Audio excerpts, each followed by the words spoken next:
Call this meeting to order.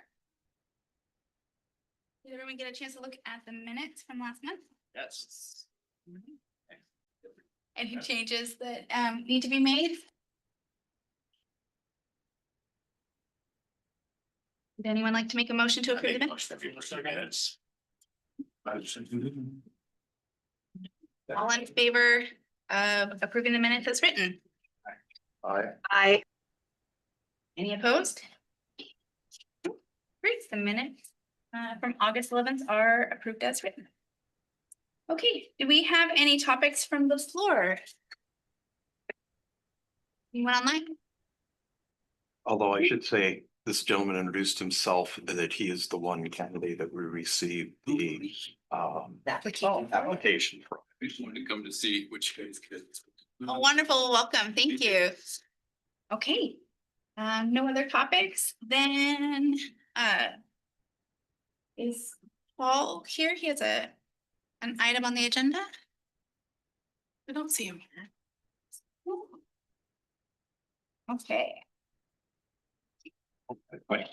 Well, then we, thank you so much. Then we will. Come on, Buck. You know, that's good. You know. I was serious. I believe you. I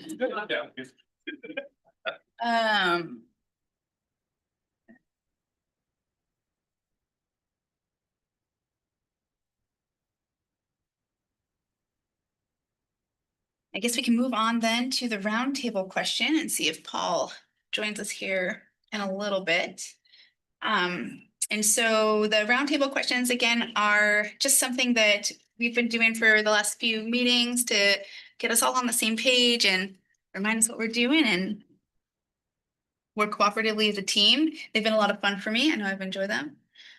So today's question will be, what is your favorite park that you've ever visited? It doesn't have to be a St. Helens park. And what made it so memorable for you? So for me, I'll go ahead and answer first. I think one of my favorite parks that I've ever visited was in Hamilton, Montana. And the reason I loved it, it was one of those parks. There used to be more of them, but they seem to be taking them down, where there's the big wooden, they're kind of like castle play structures. Do you know what I mean? Where there's the wooden bridges and the wooden towers and everything is, it's kind of like this big maze play set that it's big castle feature. And I loved them when I was a kiddo. And then as a mom, it's such a joy to watch my kids explore and run and play. And I really like the texture and the feel of the wood, which is so different from everything that we have now, which is more modern and plastic and metal. But I love those. So it'd probably be that one for me. How about you, Jerry? Well, I think I'm gonna go with Sacagawea Park in Longview. Beautiful. Because every time I go someplace, I always try to go to parks. And even though this park is really close to us, I think it's one of the best parks in the whole world that I've been to. Seriously, that's how nice I think it is. It's got a walking trail all the way around it. And when I first retired, my wife was still working. I go up there quite frequently and walk around the lake. You know, they have fishing and then they have all sorts of little different areas. It's well maintained. People go out there, fish, they take little canoes and stuff. It's got a lot of things for a lot of different people. And they hold a lot of community events there. It is actually a fantastic park, in my opinion. Yeah, I agree. All right, how about you, Scott? There's a number, actually. Didn't choose. Probably my favorite hike was probably the Tomberville Crossing Museum. I also like the CCC architecture that, you know, the see at Fort Lincoln Park, just so. So then they have Indian mountains, earthen mountains. Yeah, That's just a couple, I won't go. yeah. Love that. What about you, Lucas? I would say it's probably Oxbow Park, a part of the Portland Metro Park System. It's along the Sandy River and it has a lot of amenities like play structures for kids, camping areas, big group picnic areas, as well as a great stand of old growth along the Sandy River. And it's just beautiful and it's kind of hidden back there. And it feels more like a state park than a like city park. Mhm. For you, Howard? I'm gonna probably, I got three. Knobville Nature Park. I'd say that one. Is that all? I would have to say, since I grew up with it, Forest Park and. Oh, yeah. Portland, that Gorgeous. gives me my love of outdoors. And then going back east to Patuxent National Wildlife Refuge, which is like their headquarters for. What was the last one? Patuxent National Wildlife Refuge. Got just all types of interesting things. They were doing a controlled burn. Where's for- that at? Back east to south side of Washington DC, about an hour. I can't remember. Kenya, I'm not sure where it was exactly back there, but Awesome. so, sorry, three. No, I love that. How about you, Lynn? Do you have any favorite parks that you've been to? I like them all the parks and preserves, because they're all unique in their own way. You're here. Awesome. Brandon, would you like to answer? Can't really think of a favorite, but I kind of agree with what Jerry said. It seems like anytime we go on vacation or go to visit some different community, we always end up at a park, whether it's to sit and eat or let the kids run around or whatever it is. So just, yeah, like checking out new places and seeing what they have to offer. Yeah. Hard to pin down a favorite. How about you, Buck? No, just gonna go with the old Yankee Stadium just because I haven't been to Fenway Park yet. Love it. I didn't Fenway. Well, I agree that there are unique qualities to each and every park that makes them wonderful and somebody's favorite, right? And they're all so individual. It is really difficult to name down one or two or even three parks, right? That would be the top favorites. But I love that there's so many different opportunities for people to enjoy them. And have their favorite moments, their favorite parks. So thank you guys so much. I did want to chat real quick about the grant opportunities. Did everybody receive that email earlier this month? Yeah, Lucas. Okay. Remind me. Not standing out, but you refresh our memory. So we received an email that mentioned some current grant opportunities that are available for parks and trails. And considering that we are working on things like the Milton Creek project and whatnot, I thought this would be an opportunity to potentially get some funding for what we're looking to do. And so pull this up. So it's the Oregon Parks and Recreation. They have recreation grants that are available. That they award more than 28 million grant funding each year to Oregon communities. They have some that are specifically for local government to utilize for public outdoor facilities, including trails, sports fields, playgrounds, picnic facilities, campgrounds, and park support facilities such as parking and restrooms. And I think it would be really smart for us to consider applying for some of those, as well as some, they have ones that are specific for recreational trails. And so those are for motorized and non-motorized trail development and restoration projects. Since we have multiple trail now that we're working on, I think this would be wise to consider applying. I wanted to bring it to the commission and then speak with staff to see what would be the next steps to look into applying for these grants. I second that. Well, There it is. We've lost Jenny Timshus. Yeah. That was our brand Right. person here. Right. That was yet to be filled. I don't know where it goes from here, to be honest with you, without Jenny here, but it is something that. When I read it, the first thing that popped in my head was the Campbell Park from Ball Field Lights. Oh, sure. They're so ancient and we've had some issues with them. They're above ground wiring. They're really old. They're Yeah. in terrible shape, super expensive. Yeah. The crossbars on the poles. 4 of the poles have been recommended to be replaced, but we just can't budget for it. Mhm. And then the cross beams on them have been up there since I was 11 years old, and I'm a long ways from 11 nowadays. But I mean, even when the wind blows, you can see them move, and I wouldn't want to go up there and try to adjust the lights because I don't know that they'd be hanging there after you did. That's the kind of shape they're in. Yeah.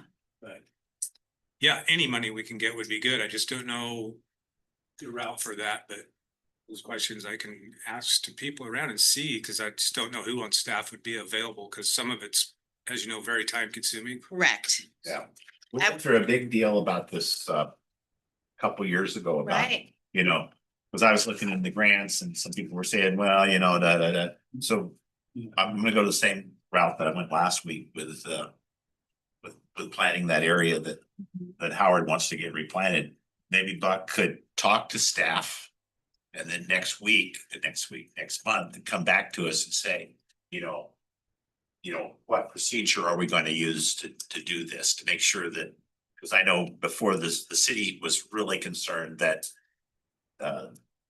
they were the ones, I got the opinion, Yeah. they wanted to do it. They did not want us to do it, even though we'd looked up, lots of grants and things. Yeah, I get that, but I mean, I remember that conversation, but things have changed and we have less people now, so that might have changed. You just might have a guideline from the city to direct you, which could be a good thing. Right. So yeah, I'll throw that question around and see what comes back to me. Yeah, if you'd be willing to look into that and follow up, and time is always of the essence, just Right.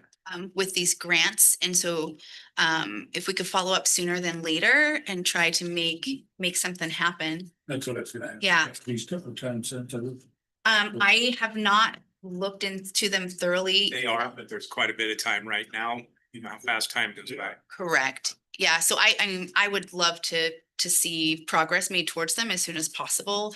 The first thing is finding exactly what would be the first step, knowing that my perspective based on our previous conversation too was we as commissioners were supposed to be kind of hands off with the grant aspect of it, but At the end considering of that, it was kind of a check with them to make sure we're not doubling up on grants or Yeah. covering up other grants, and then it was kind of a depends on the size of the grant. Yeah. and the Amount, so there was some. I think there were some really valid points that the city had. I mean, I'm yeah, not trying to diss the city staff. not at all. Totally, Correct. but. And I mean, there's a lot of questions they ask on a grant that we That just we wouldn't we have access wouldn't to. even know how to begin to do. I wonder if we should be looking at trying to identify 3 or 4 different spots where we'd like to see a grant be worked on, Right. and we could do part of the preliminary work, but then turn it over to city staff to do the finalization. Yeah, well, I think definitely finding out where the starting point would be, who the city staff for contact would be is appropriate. And then we can dive deeper into what grants are available and see what needs we have that would fit those grants. And I think definitely the ball field lights, safety, that's a safety issue right there. In my opinion, I think following up there would be appropriate. One of the things I would really like to see happen is on the urban trail. Yeah, The first portion of it that goes down to the end down there.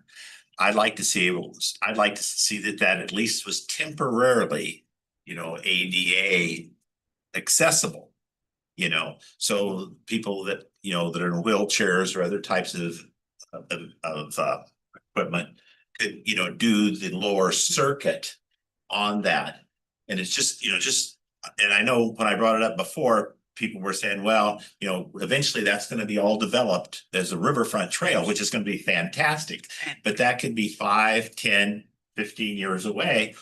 And it would really be nice if we could make this lower loop, the cliff loop, as we called it, ADA. So I'd really like to see us, I know you mentioned trails there. Yep. And I would just hope this, you know, some organizations that deal with ADA would also be willing maybe to put in a temporary, just a temporary asphalt walkway there and I know it's not gonna be cheap, but it's not gonna be super expensive, and it would be something that would be very easy to take out when the time comes. It's not like concrete or something. Yeah. I wonder if just a good compacted gravel in there. I've looked into those things and I know that if you take that, 1/4 minus, the real small stuff that, Oh, that's terrible stuff. no, not the round stuff. Okay. The The- Three-quarter minus. Not the 3/4, but the 1/4 minus. It's. And I know that when it's packed really hard, that wheelchairs and things can go over that. But when I looked on sites, that was never approved. So, there was a numerous things, but I know that stuff that can be really packed hard, especially if they had, certain types of dirt or materials. Extremely difficult to compact it at the exact percentage ADA wants. You have to be within a 2% variance, and you would have to be a very talented person to pull that off. Yeah, and it would get screwed up. Yeah, it pretty much has to be hard and asphalt. It pretty much has to, there was lots of other things they mentioned, but I think the cheapest and the easiest thing. I'd like to see a grant applied to asphalt that temporarily until the Riverfront Trail gets done. Right. That'd be Scott, my I like choice. if you say anything temporary, you're not gonna be able to get a grant. 'Cause they're Yeah. looking for something permanent. I bet that'd be Second, $50,000 but, or more. You said something No, about the No, hey, Scott's not Milton ready. Creek. Milton Creek. Maybe we can also work it from the other. Talk to Elliot, they have something they can do with that. And it gives me an opportunity to touch base with Elliot. Yeah. Just some. Keep that line of communication. I support that. So I think, yeah, just getting the ball rolling, knowing that there are some grant opportunities out there, finding how to get started, and then we can see what would be applicable and what we'd like to actually go for, if that's okay. See if it's possible before we get all excited. The other thing that I wanted to mention, and I don't know if you guys received this email as well, but it'll pull up now. Crystal sent out a press release for a public voting for the 13 nights on the river. That is. And that is also a potential source of funding that could be utilized for. It's not opening now. For our parks. And so that, I don't have the exact number in front of me now because my email won't open. But I think it was something around like $130,000 that could be awarded. 40,000 each year for 3 years. And what would that go towards? So that would go towards helping to fund and operate the 13 Nights on the River concert series here in downtown. And so that is a free to vote. Everyone can vote on it. It's a public voting opportunity. And so if you haven't, I encourage you to go on and vote. I already did. So yeah, so we're in the running for that. So Told it's specifically geared towards music venues and concerts, outdoor concerts, that kind of thing. So Main Street applied on our behalf because it has to be a nonprofit that applies for it. And there could be some infrastructure improvements, but that's not its main purpose. So it's meant to fund the bands and to incentives for sponsors, all of that kind of stuff. But there could be some minor improvements to the venue, but that's not the primary purpose. and that would be really, There's extra money looking for the stage that originally was supposed to go. Cause I was gonna say with saying all of that with the topic we had just before that. yeah. The state parks grant, with some of that, could we help get a new stage built? It depends on what types of grants are available and what we decide to go for, right? Because each each year. There's different grants that kind of have different intended purposes, and you have to see if your needs meet those purposes. So, all right. Did you guys have anything else to mention about the grants before we move on? Okay, wonderful. Okay, so as far as the parks assessment goes, you guys, I was super impressed, very pleased at the responses. I am still trying to work out some of the kinks on my end, gaining access to and viewing viewing the results. Just because the city's accounts overall are like really private because it's the government entity. So they kind of had to find a workaround so that I can gain access and share it with all of you guys. And so there's one more hiccup where I couldn't access prior to coming over here, the Excel sheet. I was hoping to get the actual Excel sheet and show you, because then I can link every answer to which park it was. So I should have that for the meetings moving forward, but I didn't get it for this one. So you'll see, we're able to see all the responses, but some of them, they're not linked directly to which park it was, but we'll have that moving forward. But we'll go through, this is a quick presentation that is automatically created through the forms, and it's an easy way for us to do kind of a rundown review each month based on the information that everybody put in.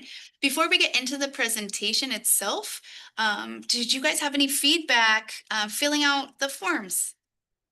I thought it was just a very straightforward process. I see that my response, I only put one for my 3 sections of McCormick Park, but Yeah, just working out the kinks with that, but I think it works great. awesome. Yeah, I put in, so for each of mine, I did a different assessment for each section. And so that's why mine looks like it's more. Mhm. Is it like 7% per one that we For put in the then? total amount of responses ever. Yeah, there was. Even before now, or just starting with? This is just this, we just started, so this is just this first month. So when somebody has 21, that's because they had 3 parks to Yeah, report 3 on. parks to report on. I got 14 because I had 2 2 parks parks. to report on, and Correct. 7% because I- only one got filed. I did my Correct. video on that one. Yeah. Can you click on the, where it says Could've done bar? To another park or two. Great. Yeah. And so this shows you, just another way to view the results. And so this goes through and shows you who filled out, how many they filled out, the percentages.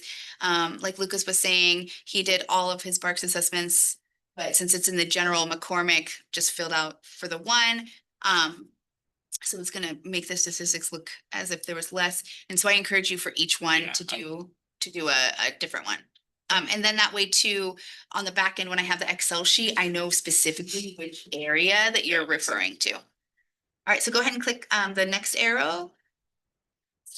And so as far as date observation completed, so I did my last observation today, right before. But you can see most everybody did it within this last week, and that's great. It took so long to get it to be publicly shared, so I do apologize, trying to work with Kathy to make that happen. So thank you guys, this huge thank you for getting out and getting them done, even though you did not have access until the last few days. I appreciate that so very much. There was one thing, I don't remember what it was, the next time I do it, there's one thing I think I'll recommend for an Yeah. improvement. I can't remember what it is now. Neither can I. There's just something out, that we have all these lists that of things to itemize. Yeah, And there might be some additional. please, yes, Yeah. and let me know any feedback as you go through, because I can go through and Yeah. and update it and edit it. Okay, go ahead and go to the next one. So this is just the observation performed for. So here we can see that all of the parks were done except for a couple of them weren't listed. So Sand Island, Nob Hill, the Castor Roads, Human, and 6th Street Park. So those were the only ones not reported on. Go ahead and go to the next Did slide. Jacobs come through for Nob Hill though? I think, yeah. It must. Maybe go back real quick and go down to the Nob Hill. Nope. Oh, because I gave him a tour. And he was gonna, last week I gave him a tour and All right. Gonna write something up. Okay. This is for specifically for the McCormick Park. And so, these are all the sites that were, filled out for McCormick Park. And so, Lucas, did it give you the option to pick multiple locations? Okay, so that's why that is visible there. Perfect. Okay, go ahead and go to the next one. So this just is a quick kind of time frame of when people went through and did their observation. So the majority of them is that 10 to 12 mark. It's kind of 10 a.m. to 8 p.m. I think that's a good variety of times to go through and visit the parks.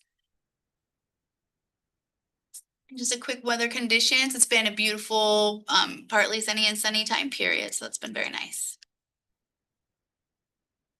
So this is describing the available parking, and here's where the Excel sheet is really helpful. This gives you just an overview where the Excel sheet will show you which parks have accessible parking versus not accessible parking. And so overall, it looks like the parks visited, the majority have space for, at least one, if not up to 15 vehicles available. There was no responses that said that the parking was full or that there was no available spots. That's great.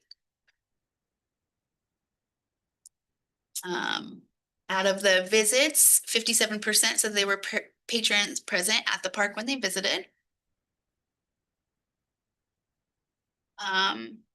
Just a quick look at the demographics. And again, this is where the Excel sheets will come in handy because you can see the demographics of who's actually visiting what parks versus just a grand overview. And so, so for each of them, it looks like, a lot more teenagers and young adults as kind of a grand number, but this statistic will look a little different when you break it down by park, right? Go ahead and move on to the next. And then if there were any off-leash dogs outside of designated areas, so only 12% said yes, which is great, but still that's Oh, there was 12%. a spot that we could have said that. Yes. Okay, I because had to go back to it. To Okay. make sure I hit it later. Okay. or might Caroline help me pull it out and. Yeah. Because we did see some at McCormick Park. Yeah, so Outside that would the be, off-leash it's area. it's under this overall tab of where their patrons there. It's one of the individual questions. And you have to click it. It's a yes or no. It's an Okay. obligatory answer. Okay. And then what activities were the patrons engaging in? So we had, people walking on trails, riding bikes, using the play structures, visiting and talking, using the picnic areas, engaging with their pets, sports equipment, solo activities, organized group activities, and then other. And again, with the other, if you went in and typed out what it says, it'll pull it up. I can look at it on the Excel sheet, but in this, it actually shows it in a later slide, which is kind Do of you have a fun. category of nature in there? As far as like nature activities. Yeah, just people there enjoying nature in the park, not organized groups or. I feel like that's a whole trail. Could be either solo activity, walking trails, or other, Okay. I guess, depending on what they're doing. Okay, go ahead and click the next slide over. And so this is if anyone engaged with any patrons while you were doing your observation. So 50% said yes and 50% said no. And then this is that assessments that are similar to what we had on our last master plan as far as the perceived, the public's perception of our parks. And so here you can see as far as whether or not they voiced opinions on the structures and amenities. Overall, people were pretty split between either no opinion, unsatisfied, satisfied, or very satisfied. So there's, yeah. So I went to 3 places. Mhm. Riverview. Park structure, where was the other place? I talked to people every place. People were so positive, it was unbelievable. That's So great. Buck, I was just utterly amazed at how people thought our parks were as nice as they were, at least that day. It's, That's key right there. that day. And then, with the cleanliness, people seem pretty satisfied, so that's great. So, the concern there though is that the only one that's unsatisfied would be regarding safety. And so that's something to look into. And again, I wish I had the Excel this time so I could see what that was, specifically related to. We can go to the next slide. So this is some of the feedback that they gave. And so, the feedback and comments, they liked the covered picnic areas, the ball fields looked well maintained. Extended family liked the swing set because the adult and child could swing next to each other. People expressed they'd like the pickleball area to have a new surface on the courts. A mother with 2 children liked the swing set, however, would like more garbage cans. Mothers and toddlers, that is toddler friendly, many varied activities for the toddlers to play at. People who were setting up for a birthday party said it was very clean. And that they come regularly, and the rocking boat and teeter totter there need to be repaired. So I'm assuming that's at McCormick Park. Teeter totter's been removed. Okay, Yeah, that's interesting. and then some graffiti there. What is the yacht club? I'm not sure. What is the yacht club in reference to? Oh, okay, so, yeah, that was. Oh. So there, so over the weekend, Memorial, Labor Day weekend, the Multnomah Yacht Club was there, Oh, okay. and so there were Is some. that the peop- waterfront? Yeah, the waterfront. Great. So when I was down there, there were several people up there, and and there were some people that actually came over from Sand Island to get coffee. And they were, so that, yeah, so maybe I didn't say that right, I don't know. No, that's okay.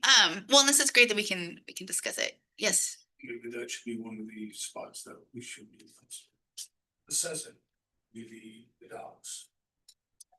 Are the docks considered part of the park, part of the waterfront park, or is it? So public available. Know about that, if what it's considered actually. Usually if we just call them the city docks, I don't know. I know the harbor master is the one who looks over them, and that's Okay. part of over on the island. Do Okay, you take care of them, Buck, in any way? okay.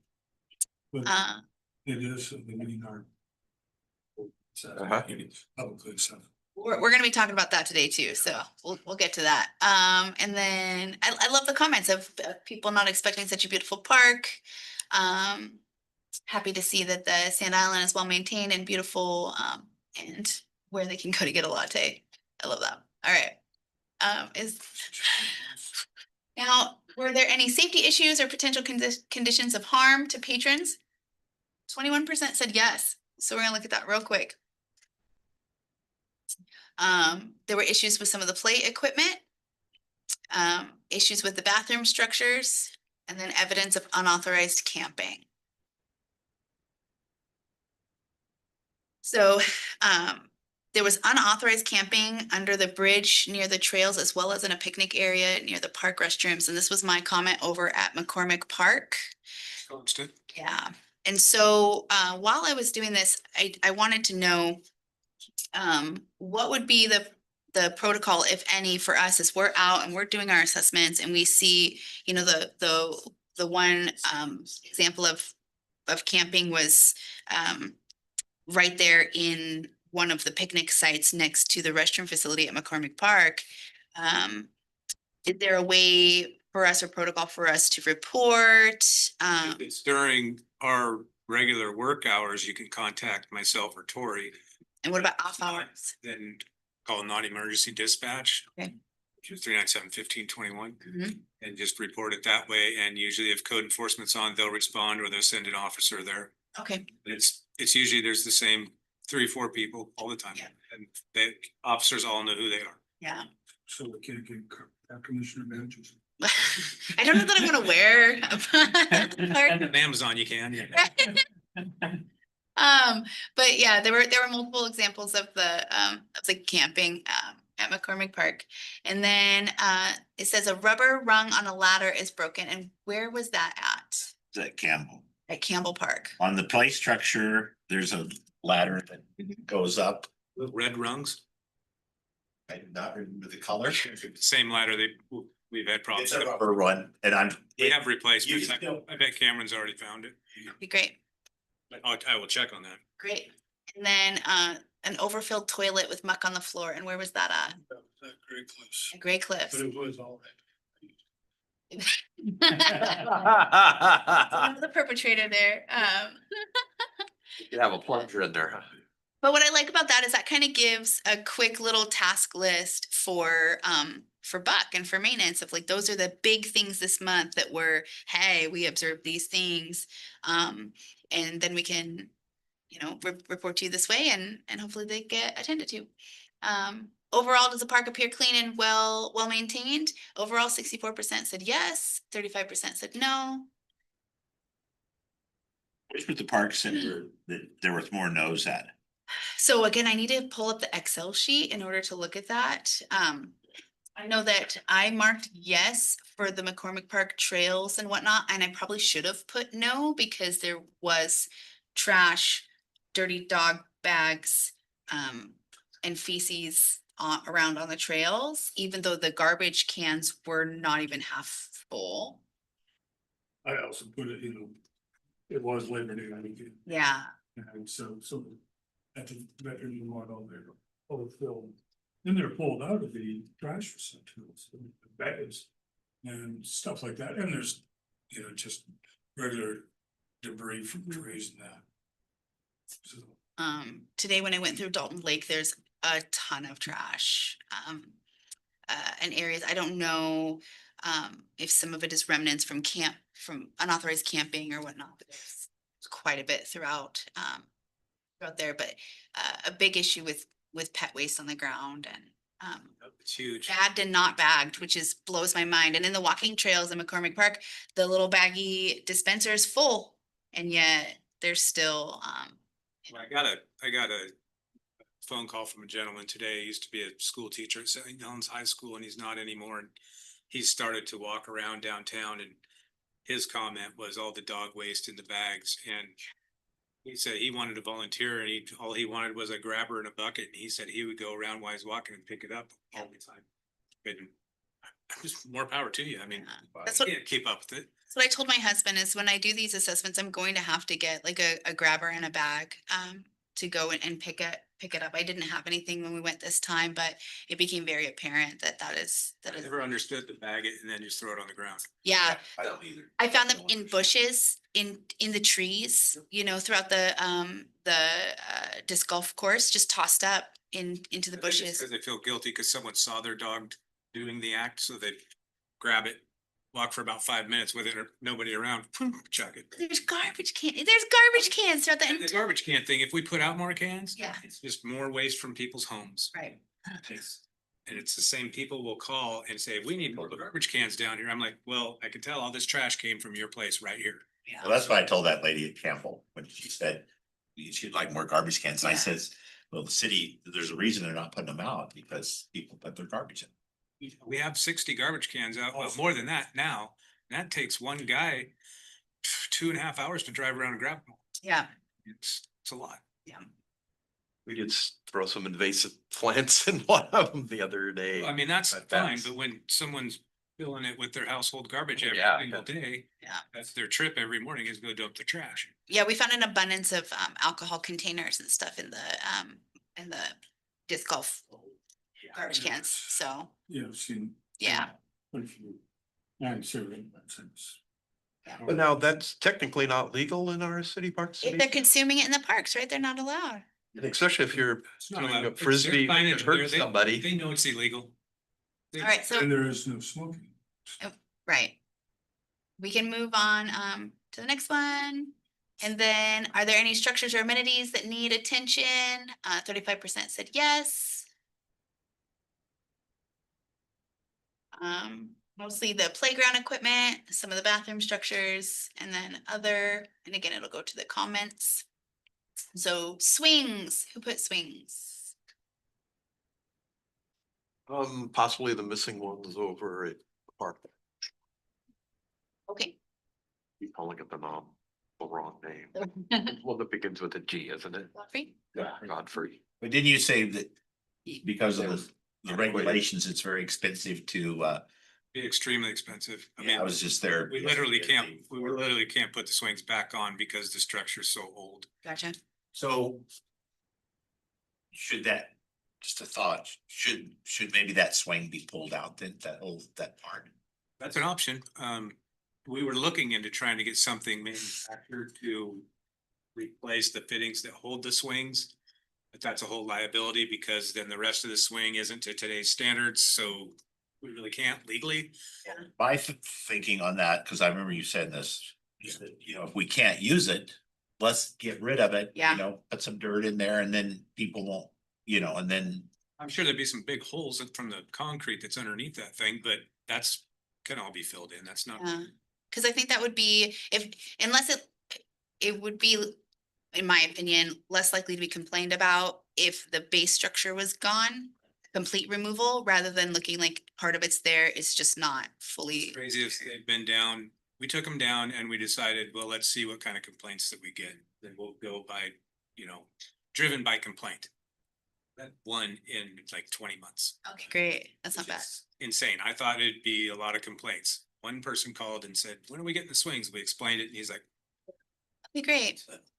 Good, yeah, surprised me. all right, and then, Swing there. who had mentioned just some work on them? That's in reference to? Okay.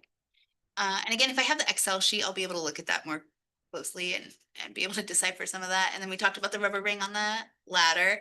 And then we talked about the rocking boat and the teeter totter, and we talked about the overfilled toilet. Okay, great. And then, as far as natural elements, trees, foliage, etc. Yes, and yes, P50. And so, when I was down in Dalton Lake, there's, poison oak along the trail on both sides, specifically the paved walking trail. There's quite a bit, and then, tons of ivy I'm sure you guys have seen it, but, there's a few of those trees that are looking a little scary as you're going down the steep walking path, just because they're completely swallowed by the ivy. And they're starting to look like they're dying. And then, the walking trails at McCormick Park, where you cross over, there's the, like the BMX, and then you start the walking trail right through there. That whole region is full of dead trees, not just trees, huh? Dead oak trees. Yeah. And so, they're We falling and, started to cut them down before and we get complaints because it's supposed to be a natural area. oh, It's like, Katie, it's a natural area when it falls on your child. right. We just cut a bunch down at the library and we have cut some of those down, but if we cut all the dead ones out, there's not gonna be many trees in there. Correct, because it's almost entirely dead. Yeah. It's all from, I think someone said like, can't remember how many years back, there was a drought that takes like so many years for those trees to notice it and it really hit them hard. Gotcha. They're just sitting on basalt. Yeah, right. Well, I definitely marked it as a concern, just due to the amount of fallen limbs and how bad they're looking. And so, that to me is a safety concern especially the ones that are over the trails Yeah. specifically, because there's a lot of, That's on our radar. We cut some down, but we try not to do too many while it's so dry. Okay. We get slowed down from mowing and stuff. We can start hitting that stuff. yeah, yep. And then there are weeds noted that include blackberries, ivy, vinca, and lemon balm. And so whose comment was this? I think that was mine and Caroline's, just Okay. the Japanese garden that Okay, there was just so many different things growing there. There's hardly looks like there's anything there that you'd call from Japanese. Right. It's kind of a really weird failing area. I Mhm. think there was something we could do more about it to get some roadies and just a few other things trying to grow in that area. Just looked even more bleak in there than the last time I looked at it at a work party a couple of years ago. well, I had mentioned That's something worse now. to Buck a few months ago, and I was dragging my feet until we get more of it kind of cleared out and cleaned up, but I've been looking into ways to mimic the feel of the Japanese garden while utilizing plants that are native to the area or that do really, really well in this particular climate and that would be lower maintenance for the upkeep for them. And so I think once we get to a point with the Japanese garden where we've got it trimmed up, cleaned up, looking really good, and can potentially talk about some plantings, having that discussion of what we could then add in that would still look the vibe of the Japanese gardens, but not put an extra tax on our maintenance. And so I don't think we're quite there yet. Definitely already on my radar though, for There are sure. a lot of things too in there. If you put too much there, then we have to start worrying about the deer. Correct. They're huge, hard deer out of control. Yeah. More But things like rhododendrons and stuff are usually not, the deer don't eat them because they're toxic. Best we found is Oregon grape. Mahogany, they do not like that. They leave it alone. That's one of the few things we've planted that we never have to worry about deer eating. Love it. All right, and then, is there another comment below that one?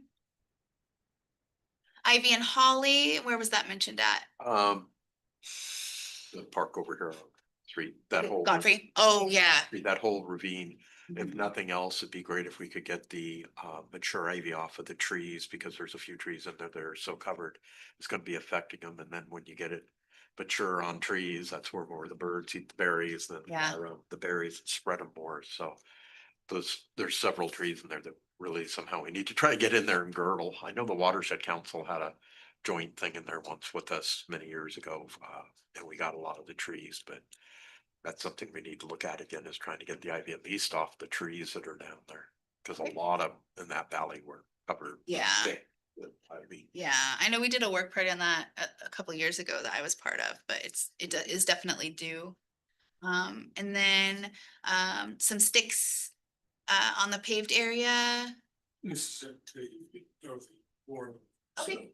Just Just could use a sweep up. use a sweep band, yeah, just one looks for. Cause there's one. Yeah. Yeah, our sweeper was broke for quite a few weeks. It's back going now.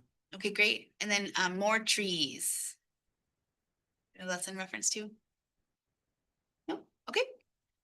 And then the last slide, and this is just some additional comments and observations. And so like Howard was saying that with the Japanese garden, it is kind of unclear to identify it as a Japanese garden just due to the state that it's in. I acknowledge that for sure. I love that we have some positive comments about, you know, having pleasant and peaceful places in our parks. Really happy to see that even though it was a rainy Sunday morning, that there were a lot of people playing and utilizing our space with not as much garbage on the ground. We do still have issues with the off-leash dogs. I see them often at Sixth Street, like every single day. But there's been some complaints I noticed in this last month plus at McCormick Park, more with public complaints online about off-leash dogs in the play areas. And thank you for returning the shopping cart for Walmart. Go ahead and go down. Again, beautiful and well-maintained. I love this. I like that where's the wind chime by the RV It's park? the gray cliffs. Oh, wonderful. The little tree by the 4 benches and the fish bike rack. There's a plane, it's 2 wind chimes on it. I think it's probably the person in the RV that's right by. Cute. I have seen, I was down there just like 2 years ago in that tree. And it's a group of people come down and just cut a bunch of almost all the limbs off. What? All right. Okay, well, that is that. And so I really appreciate you guys taking the time to fill it out. And I think, do you want to just double check to see if there's anything else down? The last. Oh, there, one, water the grass. Well, could use Oh, and the- tidy, Oh, yeah. small branches, parking streets, that along that. Oh, at Walnut, okay. Just in the street, there's a lot of debris from the one tree there that seems to be shedding Well, the walnuts would be dropping too. It makes a pretty good mess. In the corner, there's a pile. Yeah, that's where, put all the limbs and stuff back there. Well, another thing I'd like to say that, going to these parks, and doing a check. I observe things that I haven't really looked at before. So, Yeah. Yeah, no, I'm super excited. And, each time that we shift to a new park, we're going to see an abundance of things. But now, you'll have the same park for the next couple of months. And so if there's something big that you've already, noted and mentioned, we don't necessarily have to bring it on for the next meeting unless it's something that really needs attention to right away. I did see one thing in McCormick also, and that is that we noticed 2 different cars drive into the picnic structures to pick up like an ice chest. Are they supposed to be Driving driving on the grass. It's all in the rules. It's all posted. is there a way to, because where I saw them entering was there's an extra wide spot that looks like, is there a disabled spot? And they were driving. In this area, is there a way to put a temporary something there to make it harder for them to drive in that way? Yeah, I mean, that's the problem is we put temporary things there, then we have to mow around them. Mm. Takes time for us and then we have to come back and try to weed eat around them and then it looks like. Or another curb stop or something? Yeah, I mean. Or is that where the Highway 30 cruisers go That's up where there? they go in and out, but we could put a temporary curb stop there, which we have some that are fairly inexpensive and would be easy to put down. So we could do that just to try to detour them, Yeah, it was just like such few things. Why do you have to drive in there? I mean, you have a party, 2 people grab each end of the ice chest, walk at 100 feet, and you're to your Well, it car. makes sense to you and I, but. But again, I'm really, really grateful that you guys took the time to fill this out. I think it gave us a lot of awesome information. Happy to see everyone getting out there and doing it. It only takes a couple of minutes to actually fill out the forms. 2 hours. I had 3 places to go. Mine also took a really long time. I have all the long walking trails this time. So I was like, But I okay. will say, last meetings, when you asked what people like about parks, Scott says, oh, I like doing the assessment. And Yeah. we said, well, you don't have to do that, Scott. But when I went through it, I said, I called Scott up, and I says, yeah, that was an enjoyable Oh, thing. wonderful. Yeah, it was fun. I appreciate that so much, you guys. I think it's a good idea that we get to see other parks. Yeah. I wonder what assessment of the assessment is. Oh, it's better than what I thought. I was just waiting to get reamed on the whole time. And there is the opportunity for Brandon to, I added you in as a person if you want to go through and you're not assigned any of them, but if you want to go through at any time and fill them out, you're welcome to do so. No, I'm really impressed by the amount of assessments filled in. You guys, that was really great. And so I look forward to next month. Now that you guys have more time to do it and have gotten your feet wet, and I think it's really great. Okay, quick on the e-bikes. Mainly just, we're getting a lot more electric motorcycles coming through the park. We had 3 of them come through at excessive high speed through Nob Hill a couple weeks ago. If I would have been farther down the trail, I would have had to have jumped out of the way they were riding. That would raise the question. I call it ballards, but it's not really a ballard that I'm after. But is there a way, do I have to talk to engineering or something that down by our kiosk, it would be great if we could end up with, I'd much rather have natural stones, more of like a chicane. Whereas if somebody's coming up, they have to do a hard right, then they have to do a hard left to get back into the park, which would slow them down and be designed that we still could get a wheelbarrow to go through it, but it would be just narrow enough that somebody coming through there with a motorcycle or a bicycle would really have to slow down a lot to get through there. I suppose it'd be possible, but the first thing that pops in my head is if you make it harder for them to get through, then they're gonna be out in your plants. Yeah, Heading through there because they're gonna find a way and if they go bombing through the trees, they're not gonna care what plant they're running over, to be quite honest with you. yeah, what we So need is, I would be kind of fearful of that, but yeah, I mean, I can meet with you, we can look at it and see what we think. or I'd like to see better enforcement from the police to, Really- It's a citywide problem, because I. Oh, yeah. things go It is. Wrong direction and going at high speed. Yeah. No, how am I saying that? It's in every town you go to too. It's just getting crazy. Because we've got a whole group of about 3 or 4 of them that ride around on electric motorcycles, and they are fast enough now. They're a motorcycle, and they're willing full face helmets, crash. I'm sorry, that's a motorcycle and it should be registered and they need to know the correct laws. The next one would be is, can I talk to Kathy Payne? I'd love to see them put an article in the monthly newsletter explaining to people that these things are not permitted in our parks. Crystal. That would be Crystal. Crystal, yeah. She'll put that in her monthly memo. She asked me several times if there's anything that we want to, Okay, every month, if she'll save a little section for us if we want to put things in there about dogs off leash. We want to put things in there about e-bikes. We want to remind people of poison oak in some area, anything. I mean, I wonder if we what should you start. gotta do is email her and she'll hook you up with that. Okay, okay, is that? Send it to me and I can get it to her, however you want to do it. Okay. I can give her some rough guidelines. She can polish it up to make it sound better. She's good at what she does. Yeah, That's the best thing. yeah. I mean, it's. Okay. Anything else? Nope, that's it on that subject. All right. So, we can begin our discussion, for the bylaws, the municipal code review. Did everyone get a chance to spend some time with that this week? Or this month? Grounded. All right, well, I did. I looked at it a bit. And so, with the bylaw being first on the agenda there, there's a few things I guess we can kind of go, paragraph to paragraph. And then if you have something to note in that, you're welcome to. I do want to make a comment, the fact that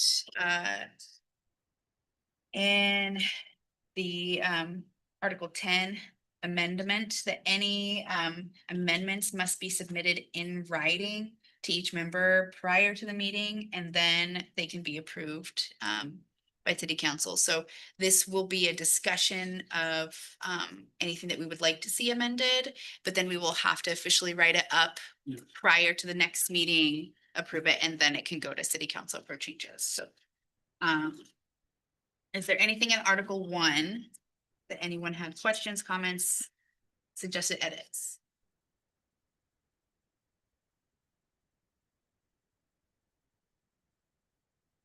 It's basic. Okay, Article 2.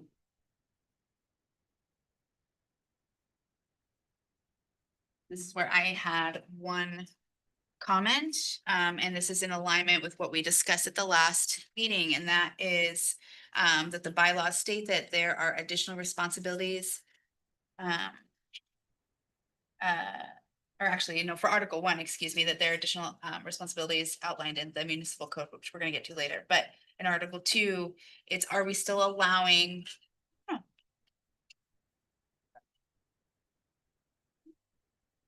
My notes are messed up. Hold on. Here, in addition, yeah, responsibilities, duties, powers as noted in municipal code, that is Article 2. So that's just a comment, not anything need to be changed, but that we do have to look at both the bylaws and the municipal code. Excuse me, Article 3. Oh, just as an aside. Identifying groups and organizations about. That's something to. Japanese guard. We go on there once a year. Right. It's English voice. Yeah. And so, we try to identify groups that we could. That might be interested in Kiwanis, Alliance, Elks, or anything like that. I think that also applies to the encouraging friends of. Yeah, recruiting, Hmm. just we'll go out and like something to recruit. That's where Crystal Farnsworth, maybe we should identify a few places like the Parks or the Parks Commission is looking for help in the following areas, and then we could start listing some of the things like. Look at invite for friends of. Yeah, invite. I have two people that want to be the lead of the Friends of Parks. One's for McCormick Park. Great. That's Emily Watson. Yeah, And then the other one came here, which I'll probably screw this up. Is that Ashley? She wants to do the botanical gardens. Uh-huh. She's agreed to have her contact on our website and take the lead on that. And sounds like she's gonna get fired up and get things going. And Emily is planning a work party for the early fall, it sounds like, and she's been contacting the Scappoose Bay Watershed Council about plants to replace invasive plants and things like that, so. You spit the watershed. No. I'm not sure. It's Emily Watson, I believe. Oh, yeah, that's a girl that's trying to head it up, isn't it? Yeah. I mean, the French group. Yeah, she, Yes, but did she used to not work for the watershed? No, it was a different Emily. Did we clarify the process for the Friends of groups in relation to the city? and it's very simple. It's pretty much show your interest, read the rules and stuff that are online, agree to that, sign your, have people sign the agreements, the release forms. And then choose one person to be kind of a lead and a contact, and they get with me and they tell me when they want to have their parties, and give them the work tote, and the release forms, they give them back to me, and we'll pick up the stuff at the end of the next day, or. Yeah, it's simple process, but it's nice to have, I mean, that's gonna be 3 friends groups that will be pretty official now, and Yeah. so it's free labor for me. I love it. I love that. Yeah, so Also, Buck, when she comes to you, for the botanical gardens. I'm definitely willing to help do that, pass out brochures in the neighborhood to get people there. And to work there. I just don't want to head it up, I just want to be a worker bee. So when that happens, hopefully she'll do that a month ahead of time or whatever. Oh, yeah. Have her get a hold of me, and or I can get her phone number, and I'd like to, just to help her. I don't wanna. Well, any of them I hear of, I'll bring them here. I was gonna ask, is there a way that we can be notified Yeah, that, in case we want to participate? Yeah, I mean, I Support? can send out emails, but definitely at these meetings, I'll bring it up and Great. things like that. But, yeah, and when they contact me, I know who's into what parks, who's into what plants, things like that, so I can give them a list of everybody's email and numbers if you are all good with that, and It's on they the can contact you. city website, should be, or Nancy contact.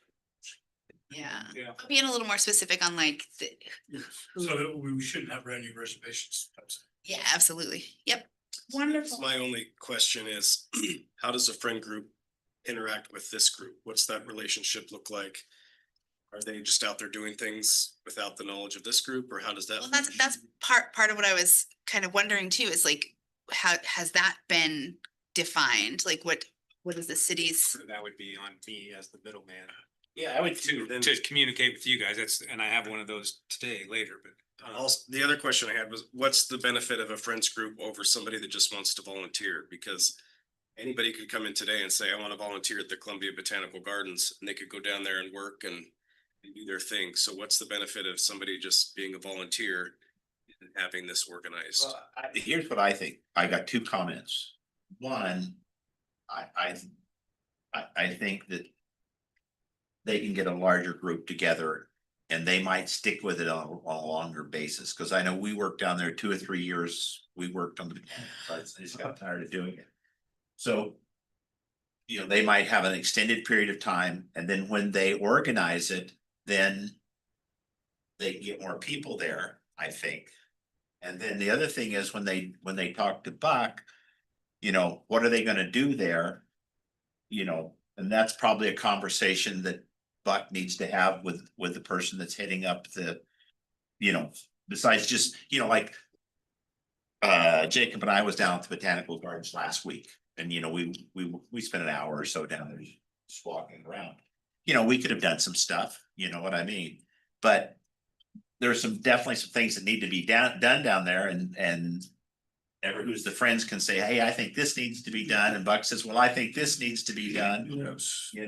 so I think, Buck, I should think about something, a way of scoping for what they do and what we Yeah. can do and interact with these folks. I think for the sake of today's conversation, and knowing that we still have quite a bit to Yes. discuss, I'd like to add, no, that's okay, because this is appropriate. I'd like to add a more defined conversation about the friends of groups, including some clear guidelines and definitions for our next meeting. And see, in the meantime, if you Buck, want to brainstorm, what you think might be a good communication avenue. Brandon's question in regards to like, what is their relationship with us and how do they interact with us? Whether it's just going through you, looking at what the benefit is of a friends group versus individual volunteers, what their scope is, that kind of stuff, but So- having a deeper conversation We also include some type of proactive approach to Mhm. recruitment. to recruitment. I think that'd be great. So I'd like to put that on for the next meeting. One other quick one, and that is that especially if a park has a friends group, I think that if somebody wants to go in there and work on their own, that they should be talking to the friends group also, so that we're not going in two different directions or stepping on each other's Right. toes. And that's why I think having a clear conversation about what their role is, communication avenues, guiding principles, that kind of stuff, I think is appropriate. Yeah, I think that's appropriate. So I'd like to discuss that next time so we can continue on. Anything else, for Article 2? Nope. Okay, Article 3.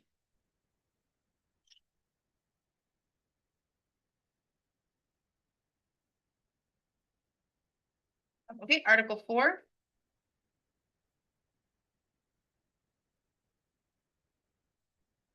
The only question I had on this one is whether or not we are still performing subcommittees as we were previously doing so, and if not, if we want to maintain having verbiage in there regarding subcommittees.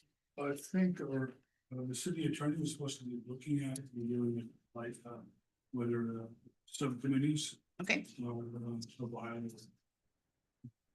thing to do now. has that happened at all, Buck or Brandon? Do you guys? Regarding subcommittees, have they looked into that on the legalities? That's, I was told. That she was looking at it and giving her own assessment. Not that I know of. I don't know. Okay, Thinking- because that's something that I would like to see some follow-up on whether or not that's something that will be continuing, because there's multiple sections of our bylaws that specifically discuss subcommittees. And if we're not, still, yeah, then we need to have that removed from the bylaws. Okay, so I wouldn't say it's a moot point, but you know, we've had subcommittees and we found out that, hey, we're breaking Some of the. some of the state laws on meeting laws and everything. So, This interpretation. yeah, We're- so what we've been doing is when we want to have a quote subcommittee meeting, walk down to Armick Park, you know, or walk down to the, like we did at the Woodland Reserve, you know, we contact Kathy, she puts it in the paper and says, hey, you know, there's going to be a meeting at, you know, the Forest Park Reserve at 4:30 and the possible quorum, and everyone that wants to come. Yeah. So, you know, yeah, I think that it's, you know, we need clarification on it, Right. but I still think that the way we've gotten around it is just talk, I mean, I think it's great because we had 2 or 3 people show up that weren't members Right. of the Parks and Trails Commission. And so it's not a big deal. We know that, you know, if we know a couple weeks ahead of time, Kathy does it, you know, then it's done all legal. And then if people really want to come and honestly, we want people to come. Absolutely. So if we have a subcommittee meeting, you know, we want the people of St. Helens to come and talk to us and say what they think about that Right. particular thing. So, yeah, we do need clarification on it, but I think as long as we talk to Kathy, she gets it in the paper, then it's totally legal and it's a good way of doing it. Well, that's it. My interpretation of that is that this example specifically is not really a subcommittee or a subcommittee meeting individually, since we're all cooperatively working on the Milton Creek project together. It happened to be an additional meeting that we put out the notice for, and that's perfect, right? That as we should for any meetings that are taking place outside of the regularly scheduled meetings. But for the definition of being a subcommittee, it wasn't really that. It was, everybody was invited to go for a specific person, but we don't, as of right now, we don't have any acting subcommittees that were like, hey, this group of people specifically, they're meeting additionally, they're discussing this particular topic individually and bringing it back to the commission as a whole, which is what we were doing prior for things like the urban trail and whatnot. So we're not really doing that right now, which is why I think having some clarity on subcommittees specifically would be helpful. Well, I think we need clarification, but as a real life example, so when we start to implement the urban trail, you know, Scott, maybe Howard, if he ever gets well, you know, Yeah. and, Use that. you know, maybe, other people will come and work. And so, we might have to say, hey, we're a work party, Right. but, we still might, three of us don't make a quorum though, do we? No, right, and it's still not a subcommittee, and that would be again, a volunteer work party. We can put out the notice, but it's still not a subcommittee. It's just a gathering in a work party. So But it I mean, the same issues, even if you're not subcommittee, you would you'd still have to put out It's notice. still the same Yeah, issues. it wouldn't matter one way or the other as far as notice And goes. if we do, and if they do have clarification on subcommittees, then I think we need to discuss that some of the language a little further, but Correct. since it is moot at this point. Yeah. Let's, I think. I agree. move on. Okay, and then I agree. Perfect. Article 5.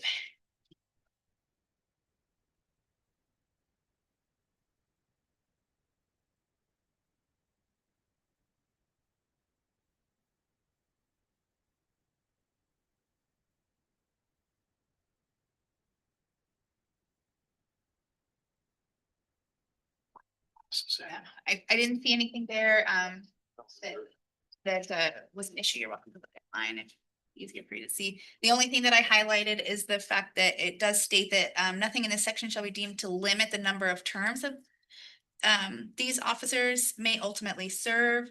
So that being said, we don't have any limitations, on,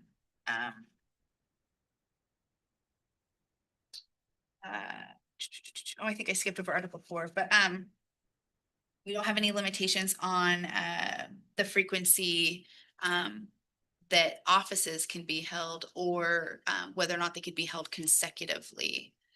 And so, I mean, there isn't there where that after your first term, it has to be opened back up so that your position is actually other people could voice their interest in it, and it's up to the commission if they want to reappoint. right, same each person. term is for a year. Yeah, Yep, and it I opens hate it- to see us have terms of office so you can only be in it for so long. Right, Just don't have that many people that are interested, that are good people that right. are But I also want convinced. people who, step up and do it. Correct. On the commission. Yeah. Because we have a high turnover rate on this commission. We have for, For some of it, half of it. So I would hate to see a big, good person have to resign or go on, and then we get somebody else to fill it, and 6 months later, they're gone, and we just lost a really good person that's been involved for years and giving lots of good input. yep. Okay, so, back to Article 4, which I feel like I skipped over, is just the, I put a note in there to define limitations of duties allowed to be designated by the chair, because in the middle of that paragraph, the same, where it talks about, meetings of subcommittees, it also says that, the commissioner shall fulfill other duties as appointed by the chair. And so, when you get to Article 6, it kind of, I think. does expound on that a little bit. If anything that, a chair can appoint, but I think anything like that, it should be also with the consent of The commission as a whole, right? everything. On, maybe it could be, the only issue I think, with this is that like an emergency session that being called, if there really is an emergency or something to that effect, then if we had to have consent of the commission, that might be a problem, but still, you know, like to see some type of a check. Right, and so that's kind of where I was going, if I were to read this. As chair and I came in, I was like, okay, I'm going to just assign duties this month and you're gonna do this and you're gonna do this and you're gonna do this because I say so.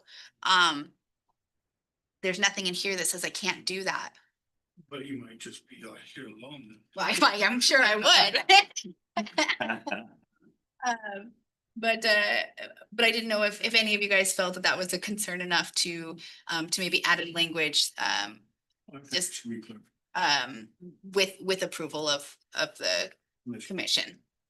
That's there's a number of that, even with the subcommittees. Yeah. That I would like that language in if we were to continue with those, able to. So I think I'll probably write that up as a recommendation for an amendment to the bylaws, and you guys can read it and then we can discuss and approve it at the next one. And so that would be just editing that statement that fulfilling other duties as appointed by the chair with approval of the, Yeah, with consent. yeah, Consent. yeah. Of the commission. Yeah, and I'll write up language there. It'll sound good. Okay, Article 7 is really straightforward. I didn't see anything in there. It's just about the meeting laws and rules. Article 8 is just about the rules of order. Didn't see anything in there. If you guys did, please speak up. Ethics again is really straightforward, legal terms. And then Article 10, so that would be the amendments and just noting that everything has to be done in writing and submitted. Mhm. So is there anything else that you guys noted in the bylaws that you want to look at, discuss, make potential changes to, other than looking at the legalities for the subcommittees before we move forward on that?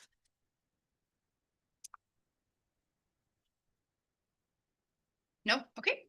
So then the bylaw, or the, not the bylaws, the municipal code.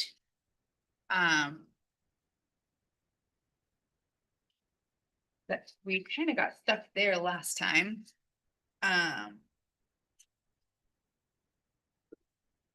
was really only one thing in the entire municipal code that I noticed that, and this is, we discussed this quite at length last time, and I'd like to get some clarity. And then see what we would do to make changes to that, and that is the wording about when it comes to our powers, responsibilities, powers, and duties. And so that's going to be the 2.74.090. And in the very bottom of that first paragraph and into also number 1, it refers to publicly accessible buildings and associated grounds. And so defining that, we had a pretty lengthy discussion last time. And there were comments made about, you know, potentially removing that just due to the lack of clarity. And so Buck, you were involved in that conversation. What's your opinion on the verbiage for publicly accessible buildings and associated grounds? I don't like the way that's worded at all.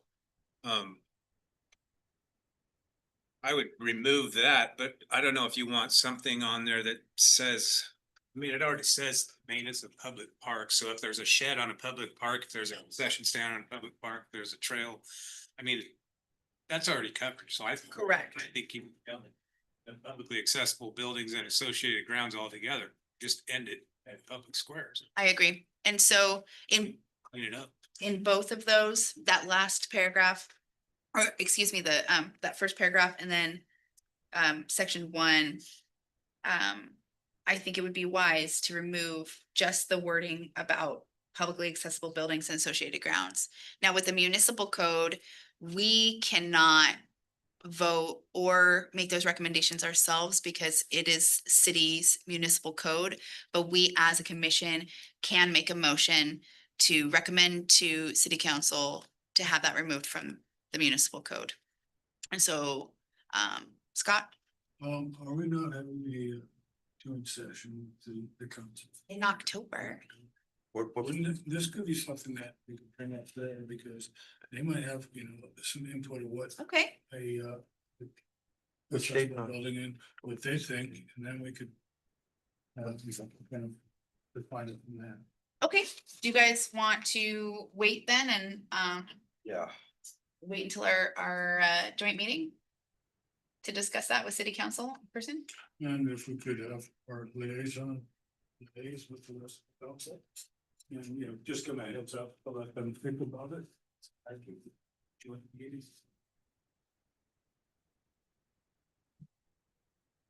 The joint meetings, what, the 22nd type? And there's Look, so for us, Parks and Trails is the no, goodness gracious, 10/22. Okay. something that's What time is that? 4 p.m. maybe. 10/22, 4 p.m. Okay, all right, so then we can, There is one other thing. yeah, I think it's basically is that having to have the city engineer okay our plans. oh, yeah, City, what now? so that, City engineer has to okay our site. so in line States that. 7, if we go down to line 7, it says that, so to make periodic site visits and inspections in accordance with public meeting laws and with the approval of the city engineering director of the city park trail facilities. And so, I agree with you, and I think based on what we've been doing our site visits with approval from Buck being our parks. We're the maintenance director. Is that your title? Facilities maintenance. Facilities, yeah. And so, so instead of having any language about going through the city engineering director, either having that completely struck, or changing it to, Just say, just change it to Buck. yeah, look, Put my personal cell number there. Passing the buck? yeah, that's the buck or the buck stops here. Yes, I think that would be. Makes sense. And what do you think about that, Buck? Fine with me. It was just because, I don't know, how long have you had that title? It's a good question. Because I mean, the titles get changed, Yeah, that is true. I mean, you could put department head Right. and that would be covered no matter what the title changes to. Is it really? Is it really necessary to have the department head for us to go out? Say, okay, as for us to go see a park? I mean, I personally don't think so, but can we, Buck, as the department head, do you think it'd be appropriate just to strike the whole line saying that we need approval prior to doing park visits? To do park visits, that's Yeah. ridiculous. Yeah. Great. That you should have to ask. It's a public park. Do whatever you want. So, so this would be another thing that during our joint meeting, no.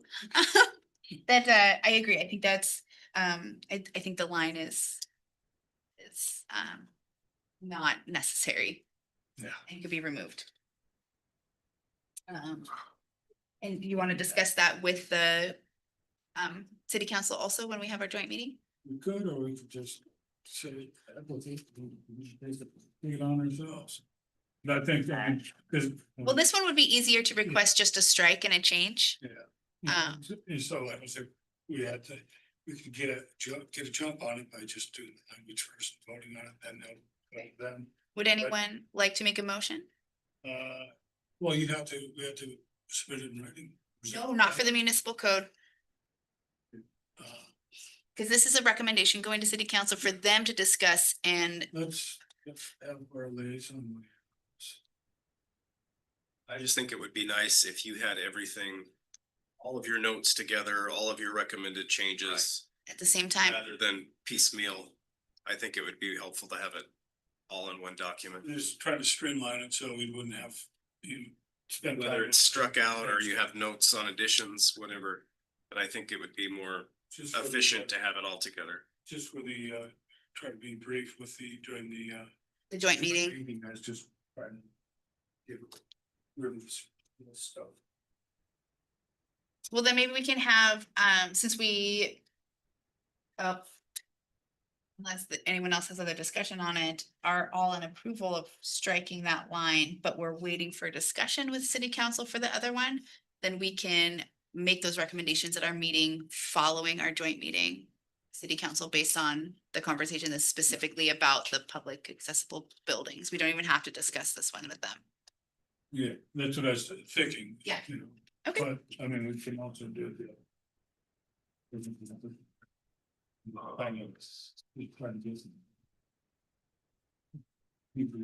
Yeah. All right, is there anything else in the municipal code that anyone wanted to look at, make changes, discuss? Eventually, I like to look at the RC harp and RC control of flow. All right, well. That all? Okay, great. Then we. I'm glad we let people that like to go through all this stuff. I can't say it. No, I do like it. You and Scott like it. That's great. It's good. It needs to be done. All right, urban trail, That's me. quickly give any. Yeah. I'm gonna pass out some things here. I want the maps back. Please.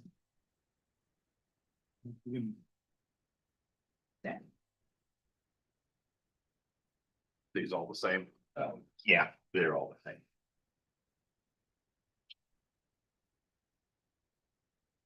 Thank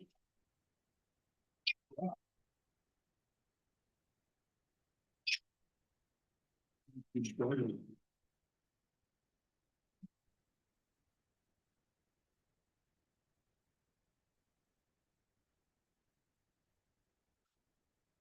But that's easy. Yeah, this is all new to me. It's all new to Buck, isn't it? Okay. Buck and I had a brief meeting probably a month ago. And there's a couple things we've talked about. And to give you an idea of how long this thing's been going on, say is. Carmen Garcia, I think let's try that again. Carmen Dunn, I knew a Carmen Garcia. So Carmen Dunn, she was with me when this was made. And a lot of you probably don't even know who Carmen Dunn is anymore. So that's how long we've been working on this. So when Buck and I talked about it, one thing is, Buck and I guess, or Buck, we're gonna kind of walk through this and narrow this down, but there's way too much here. If you look at the map over here for Nob Hill Park, when this map was made, we were gonna go up by the waste treatment part area, but now we've kind of decided, that we're gonna circle back and go up the stairs and go through the middle of the park, okay? As far as the sheet that I passed out here, this is just kind of a tentative list of things that need to be done for the implementation of the park. Major thing that Buck and I talked about, I mean, this meeting lasted probably 10 minutes, so it wasn't like it was, very extensive. But one thing Buck brought up is before we start implementing the urban trail, we want to make sure that the city council gives us approval. Buck had his reasons for that. I had my reasons for it. So I want to make a motion here. And I've thought about the motion. I probably should have written it down. But the motion I would like to make is that the Parks and Trail, so the Parks and Trails Commission. We would request that the city council give authorization for the Parks Department to implement the urban trail. Second that. Worth it. All in favor of the motion to have city council authorize the implementation of the urban trail? Aye. Aye. Any opposed? All right, Yeah, the maps back. I think this would be a good thing for you guys to decide what topics are for the meeting, what you want to talk about. If this is something you want council to think about, I think that would be At the next one, before, a joint meeting. yeah, but the joint meeting's after our next meeting. Yeah, It's on the 27th, correct. so we can. That's like something that. we can Talk about Put on next the agenda for next meeting. Yeah, what we wanted to. What we want to talk about, okay.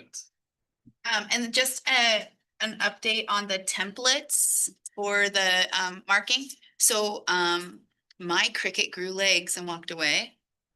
And so as soon as this meeting is over, I'm actually dropping off the material to my friend. He has the design and ready to go and he's gonna cut it out for us.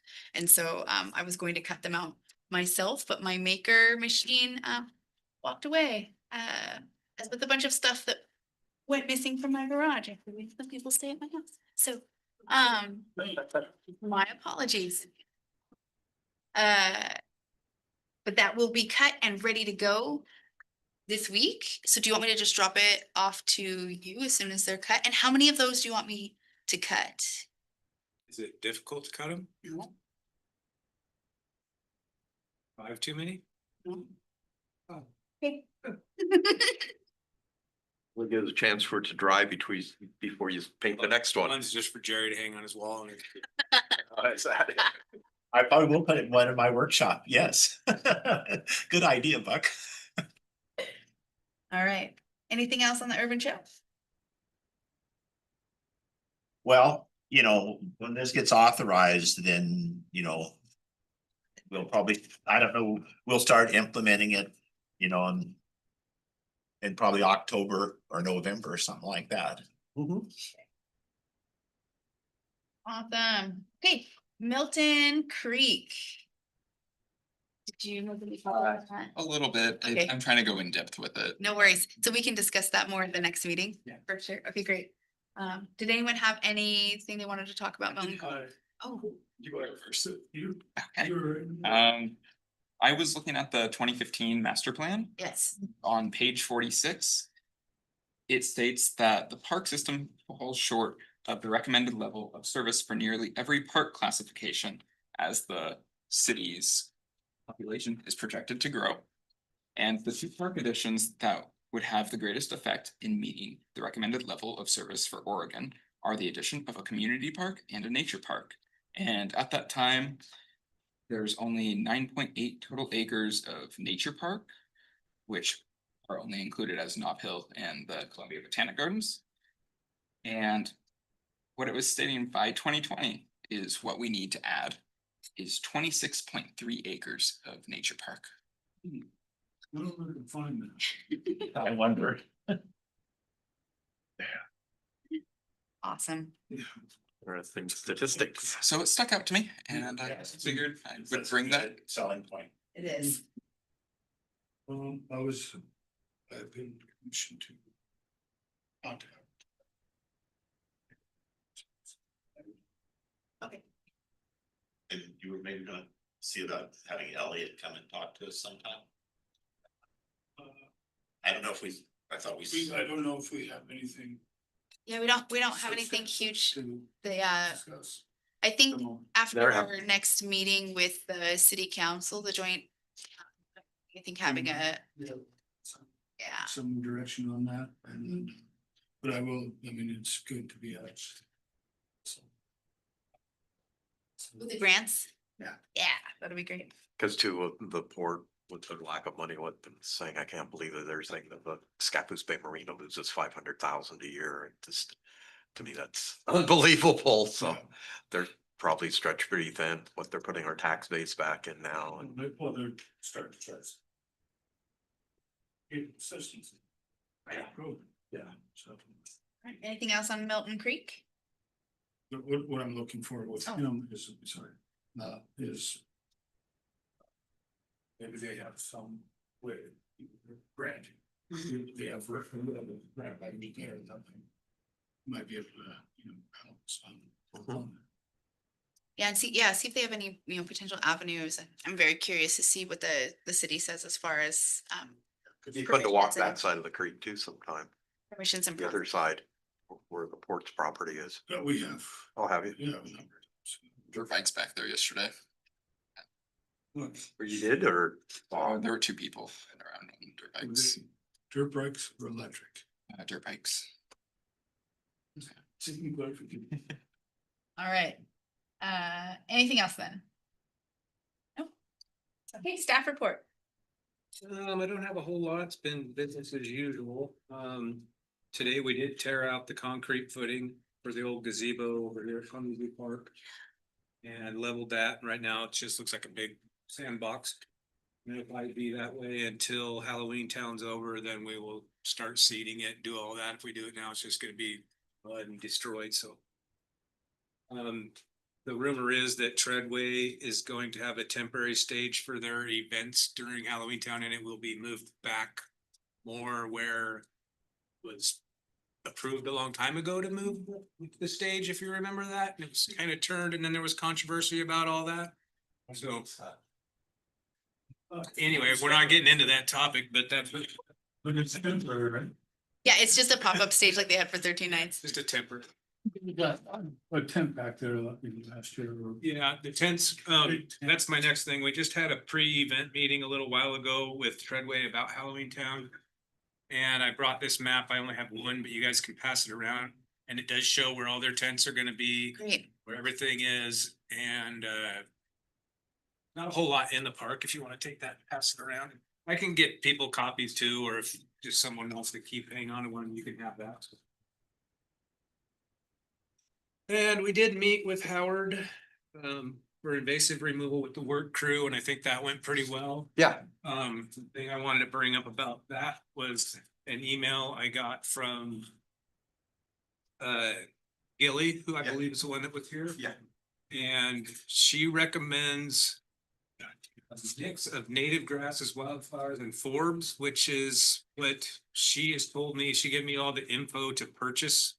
1 pound, she said, is enough for that. That doesn't seem like very much, but it's only $66. So my question to you guys, is that what you want in that area and you think Yeah. that would be proper? Yeah. Okay, then I will buy it. Okay. Do you want 1 pound, or do you want to just get 2 in case we need some somewhere else, or does that I make wanna- you feel bad after? I think it should be, I can't believe 1 pound would cover that. Doesn't seem like much to me, but I mean, I would spill that But much. you know, gangster stuff. And that would leave us a little extra to reseed if an area on it didn't really come in. Okay, so I'll get, is 2 pounds enough? Yeah. We can always get more. I think Okay. some won't take, some will take, and so. Okay, then I'll get 2 pounds of that, and then we'll go from there. Okay.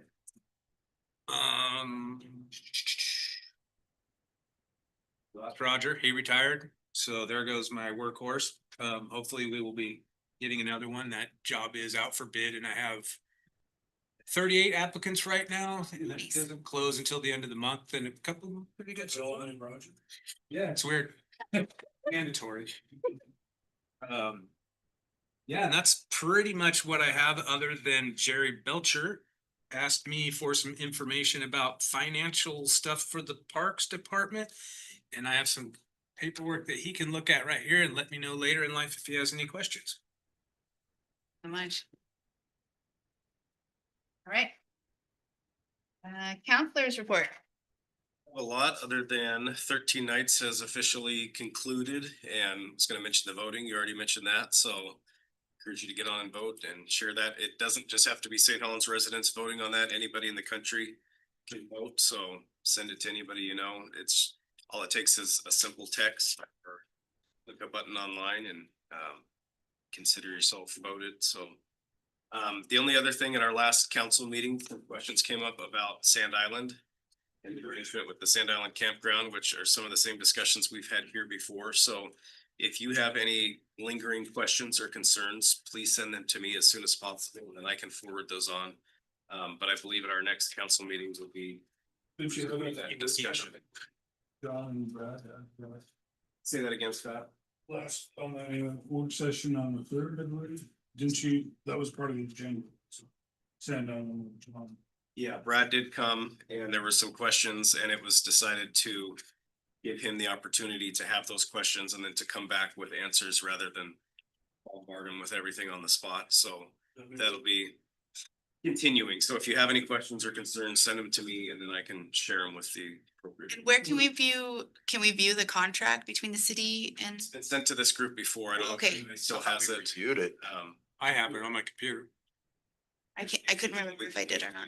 Okay, yeah, I'd like to review that real quick. I think it was in the last city council packet too. Okay, You should be able to find it there. I think one of us be representing with that, during this, some of those questions, send some of the. I mean, it was on there and I looked at it after the fact. So, said. I can't remember if they said that would be resumed at our next meeting or if the city attorney said she'd like to push it to October. Something was pushed to October, so she'd have more time and I can't remember if it was that or not. So check, once the agendas are posted, you should see it on there.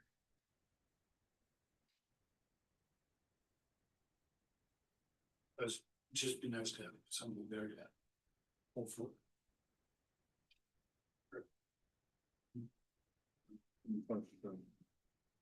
If you'd like to have a representative from the commission at the next. at the city council meeting where they're meeting. Yeah, it would be nice. I'm just throwing that out there. I mean, what do other people think? Yeah, yeah, it would Because I be. mean, Gary. Quite on could be Sand Island with the contract for that. We spent a bunch of time on it. Yeah. And who do you think would, who would you like to send as a? Sure. Oh, sorry, natural disaster. He's gone. When's that meeting? See, if I get a little heads up, I'll let you know. I'm not sure when that. Yeah, my big concern was before anything was done on Sand Island, since it's a park, it should at least. You know, come to us first. That was my big thing. You know, then if we agreed that it should be done, fine, or, you know. We should be aware, should be open, transparent, yeah, Well, should be part of the whole conversation. yes. So. Would you be willing to take on the? Just have to go to one meeting. Yeah, I would, yeah, I think I'd like so. to, yeah. I'd like to hear what they do.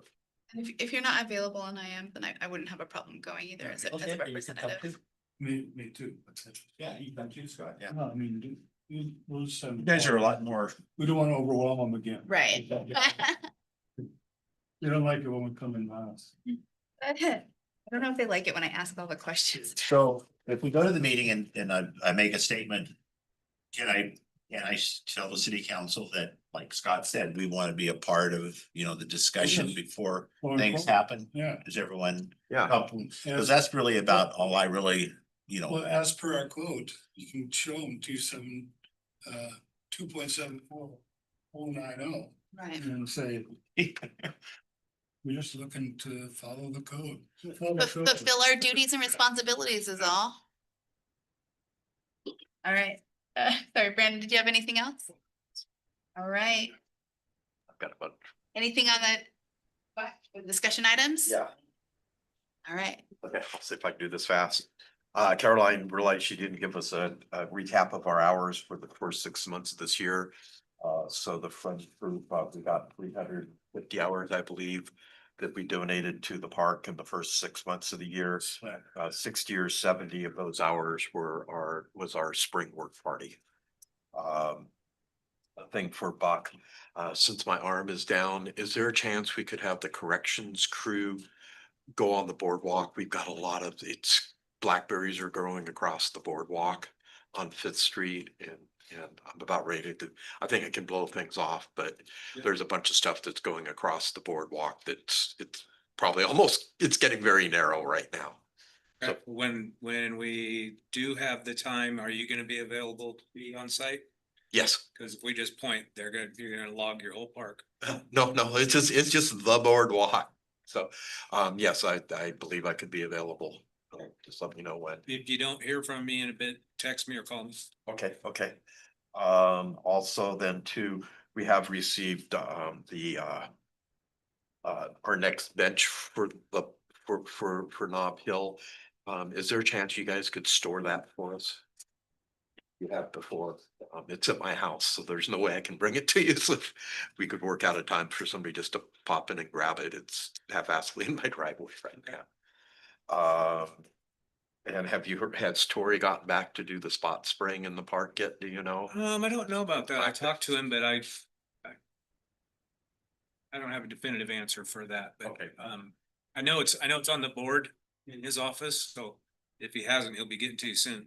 Okay, we just want to make sure before it rains.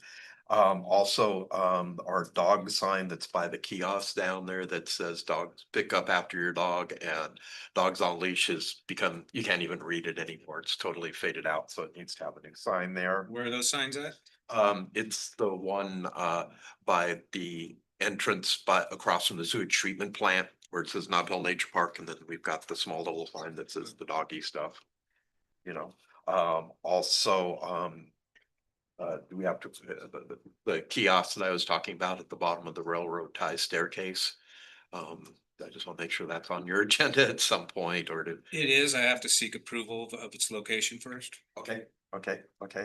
And then also I kind of minorly mentioned at one point that I was eventually maybe going to talk to the Oregon Department of Fish and Wildlife about all the deer in St. Helens. And they said, yes, we do have too many deer here. There's not a lot they can necessarily do about it. Too many deer do breed different illnesses for the deer because they're overpopulated. What they did say also was that the city of St. Helens has no ordinances to specifically say that people shouldn't be feeding them and putting out salt licks. Some communities do, because that's one of the reasons that we end up with a lot more deer and stuff is that people are feeding them because they think they're cute.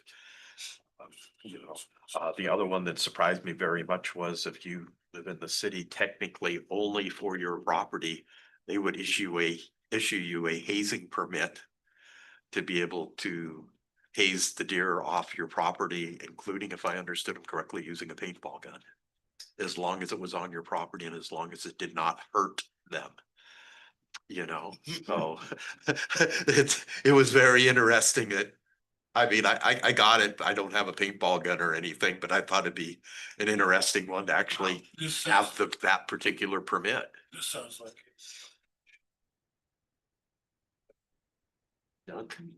No, with the deer. Yeah. Talk to city council about. Yeah. Maybe I'll mention that to them. I mean, I don't know how people would like the idea that we should have a law that says don't feed them, but. Because we had Here at my place. yeah, I mean, we had a herd of 12 to 15 that I saw run across at the far end of the veneer plant property all in one group. All you have to mention is the deer and public safety, and it shouldn't be an issue. Yeah, because I'm nervous. I have a friend that got all over me when I said that. That he lives in Garden Home. Oh, you live in there? Yeah. It's like, yeah, but there's still too many. Well, I said, well, maybe we should trap some and bring them to Garden Home for you. Lynn's got her hand up. Lynn? Yes, this question is for Buck. Do we have a sprinkler system that goes over all of the Japanese gardens? Because we were talking a couple of years ago about putting in flowering cherries. And also, I don't believe we have them at Civic Pride Park. And also where the sign is on Old Portland Road and 18th entrance to McCormick Park. No irrigation at any of those spots. There is irrigation at the corner of OPR across from Johnny's. It's broken. That hasn't been repaired. Civic Pride has nothing for irrigation and neither does the Japanese garden. Thank you. Yes. I got a call from Doug Martin last week. She was talking about the closing of Project Arcadia, and they are interested in something like 25 acres or more. Have you guys heard anything about that? Not right away, but in the future. And it doesn't, it's not including anything that we've talked about here. Yeah, but I know that, but Doug was kind of saying that maybe this might be a benefit for the person who is. I'm not sure how. So, Or tax base. I mean, besides that, Sure, either. you need to manage something about the job. Taking it to. Could be wrong. But that's it. Trying to get you. Yeah. Then, there's also thinking when we're doing our assessments, going through on that. And then Buck chimed in about having the ball fields, the lights, and, it'd kind of be nice, maybe, I don't know, Buck would be up for it.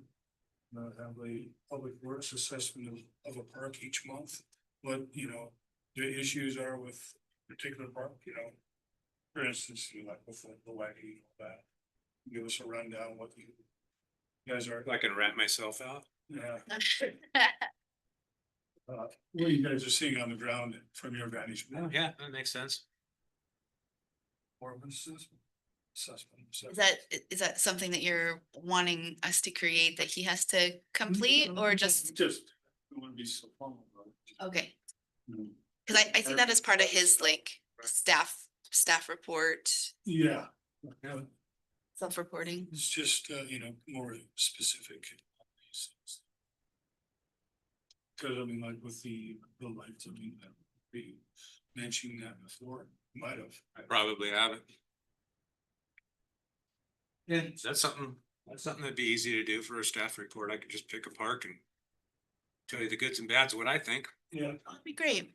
my opinion out there, or my team's opinion, yeah, that'd be great. Fun. We and do, my excuses. we do appreciate everything you do for our parks, Buck. Absolutely. All right. Well, if there's nothing else, then we can adjourn. There was no possibility of recycling. That's nice. Could be.